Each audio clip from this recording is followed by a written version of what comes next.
இன்றைக்கி நம்ம வீடியோவில் முருங்கைக்கீரையை வச்சு நல்லா கிறிஸ்பியான அதே சமயத்தில் ரொம்ப ஹெல்த்தியான ஒரு வடை ரெசிபி தான் வந்து பார்க்க போகிறோம். இந்த முருங்கைக்கீரை மசால் வடை செய்கிறதுக்கு 1 கப் அளவுக்கு கடலைப்பருப்பு எடுத்துக்கலாம். பருப்பை நல்லா 2 to 3 டைம் கழுவிட்டு அதுக்கப்புறமா பருப்பை குறைஞ்சது ஒரு 3 மணி நேரம் அப்படி இல்லைன்னா 2 மணி நேரமாவது நம்ம பருப்பை கொஞ்சமாக தண்ணி சேர்த்துட்டு ஊற வச்சு எடுத்துக்கலாம். கடலைப்பருப்பு நல்லா கொஞ்சம் ஊறி வந்திருக்கணும். 3 மணி நேரம் கழித்து பார்த்தா இந்த அளவுக்கு நம்மளுக்கு நல்லா கடலைப்பருப்பு எல்லாம் ஊறி இருக்கும். இப்போ இதை அப்படியே நம்ம ஒரு மிக்ஸி ஜாருக்கு மாற்றிக்கலாம். தண்ணி எதுவுமே சேர்க்காம நம்ம ஊற வச்சப்போ இருக்கிற தண்ணியை வச்சே இதை நல்லா அரைச்சிக்கலாம். இப்போ கொஞ்சம் பருப்பை நம்ம எடுத்து வச்சுக்கலாம். அரைச்சதுக்கப்புறம் இதை சேர்த்துக்கலாம். இப்போ காரத்துக்கு ஏற்ப மிளகாய் வத்தலும் கொஞ்சமாக பெருஞ்சீரகம் சேர்த்துக்கலாம். நல்ல வாசனையாக இருக்கும். இந்த மிளகாய் வத்தல் காரம் அதிகமாக இருக்கிறதுனால நான் கொஞ்சம் தான் சேர்த்துருக்கேன். தண்ணி சேர்க்காமல் இந்தளவுக்கு கொஞ்சம் கொரப்பாக அரைச்சிட்டு இதை அப்படியே ஒரு பவுலுக்கு மாற்றிக்கலாம். இப்போ நம்ம எடுத்து வச்சுருக்கக்கூடிய அந்த கடலைப்பருப்பையும் இதை சேர்த்துக்கலாம். தேவையான பொருட்கள் வெங்காயம், மல்லி இலை, கொஞ்சமாக இஞ்சி, பச்சை மிளகாய். ஏற்கனவே நம்ம வத்தல் சேர்த்ததுனால கொஞ்சமாக சேர்த்துக்கலாம். இப்போ முருங்கை இலையை இந்த மாதிரி நல்லா கழுவிட்டு சின்னதாக கட் பண்ணி எடுத்துக்கலாம்.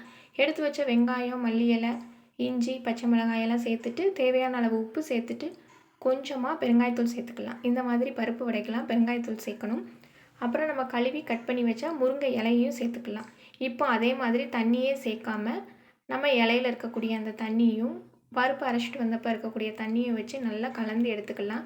இப்போ கையில் எடுத்து இந்த மாதிரி உருண்டை பிடிச்சி உள்ளங்கையில் வச்சு லைட்டாக ப்ரெஸ் பண்ணிவிட்டு உங்களுக்கு வடை எந்த சைஸ்க்கு வேணுமோ அந்த அளவு நம்ம வடையை தட்டி அப்படியே எண்ணெயில் பொரிச்சிக்கலாம்.